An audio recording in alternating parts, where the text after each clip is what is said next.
Hola entusiastas de la geopolítica, les voy a traer un nuevo video.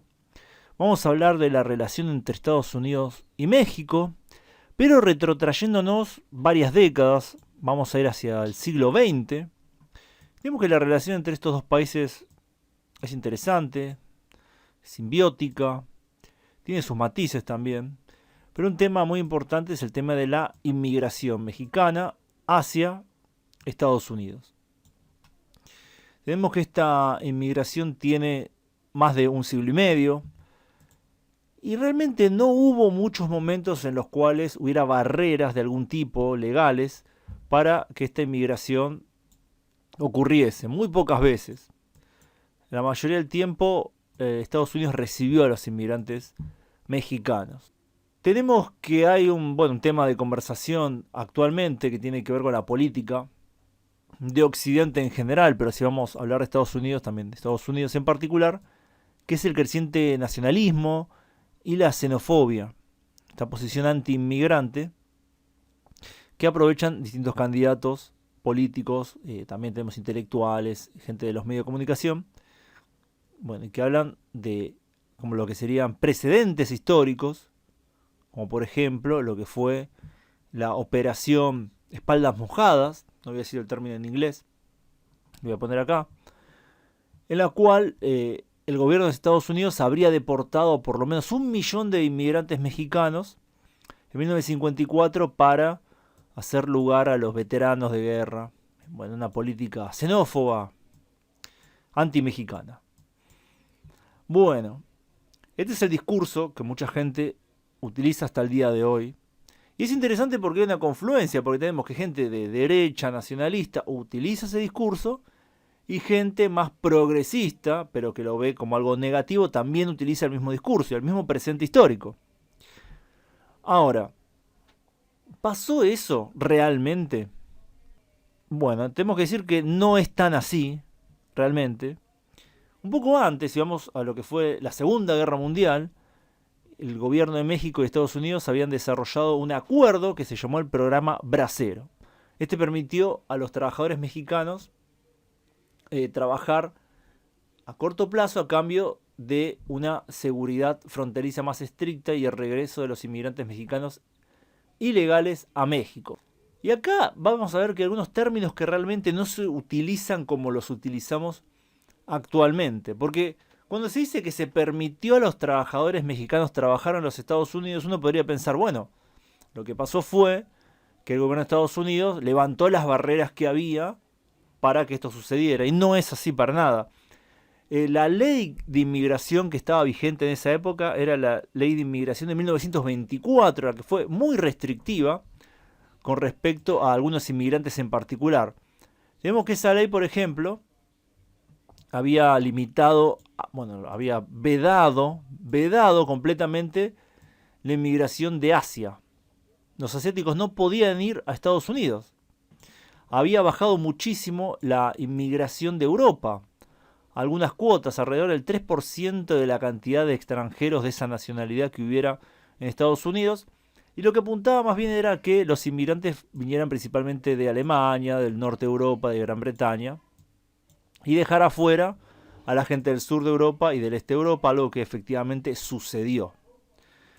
Esta ley, mucha gente también lo toma como un precedente de la discriminación y la xenofobia norteamericana, pero si vemos tiene más que ver con los intereses de distintas poblaciones estadounidenses y distintas élites. Por ejemplo, había habido un movimiento muy grande anti-chino en lo que sería el occidente de Estados Unidos, en California en particular. Entonces se agregó este veto a los inmigrantes asiáticos. Después tenemos que había una animosidad hacia los inmigrantes del este, en muchas partes, también del este de Estados Unidos, inmigrantes rusos, gente del sur de Europa que traían ideas anarquistas, estas cuestiones. Entonces estas zonas del mundo también fueron sacadas.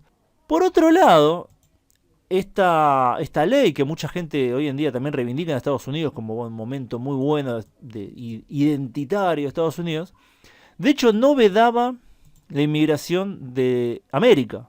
Así que durante este tiempo los mexicanos podían migrar libremente, al igual que un colombiano, al igual que un argentino, al igual que un brasilero, un peruano, podían migrar libremente a Estados Unidos no tenían realmente una restricción al nivel que tenía la gente de Asia o la gente de gran parte de Europa.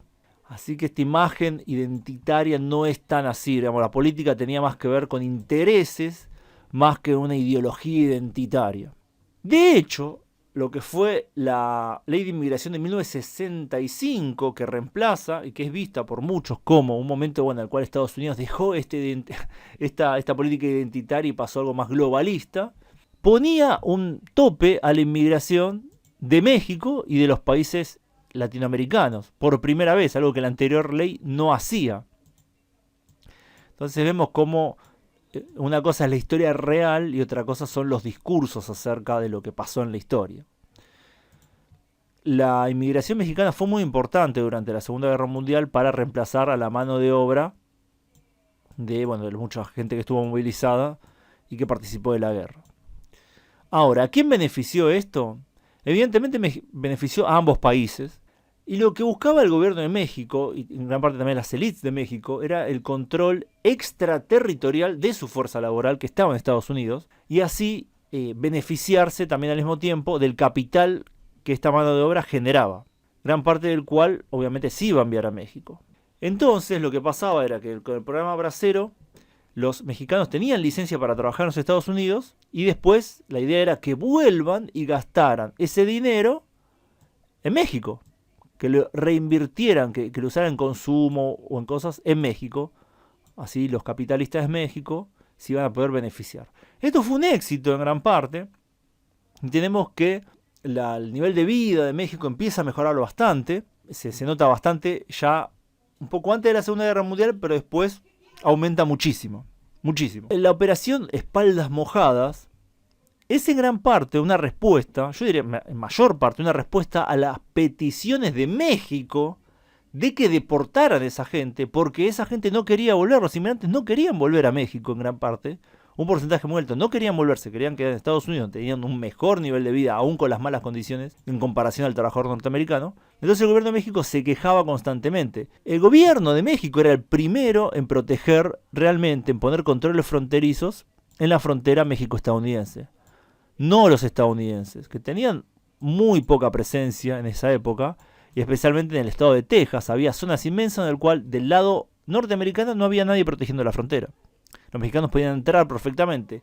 Por su parte, los mexicanos, el gobierno mexicano sí había puesto guardias fronterizos para evitar que los mexicanos se fueran a Estados Unidos. Toda la visión acerca de la operación Espalda Mojada fue manipulada tanto por sectores de derecha como por sectores progresistas para generar un discurso racialista e identitario que en realidad no era tan así, obviamente Estados Unidos es un país bastante discriminador, como gran parte de los países del mundo, pero no era tan así. Por ejemplo, tenemos que el 18 de diciembre de 1945, la CTM, la Confederación de Trabajadores de México, en Mexicali, informó que las patrullas militares entre esa ciudad y San Luis, Sonora, podrían ser necesarias para detener el flujo de mano de obra migrante que ingresa a los Estados Unidos.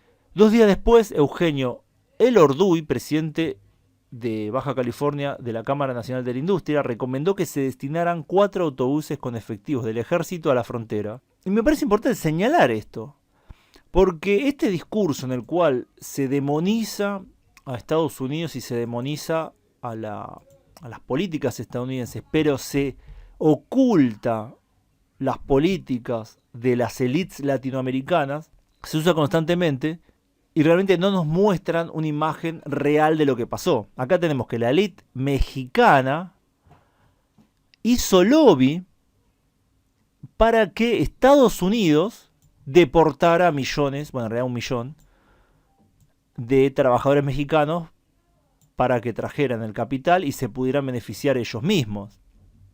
Hizo lobby para que se controlara el flujo migratorio porque estaban perdiendo trabajadores, estaban perdiendo también los ingresos de esos trabajadores y estaban perdiendo su mano de obra. Mientras el gobierno de Estados Unidos realmente no había ni siquiera impuesto una restricción en la inmigración mexicana, había, a nivel local de hecho apoyaban la inmigración mexicana, no por beneficencia, sino por beneficiarse económicamente ellos. Entonces, como se puede ver, la supuesta decisión del presidente Eisenhower de deportar a más de 1 millón de braceros fue en realidad una decisión mexicana y una que se implementó con la reticencia de grandes sectores de las élites estadounidenses, élites locales estadounidenses, ¿no?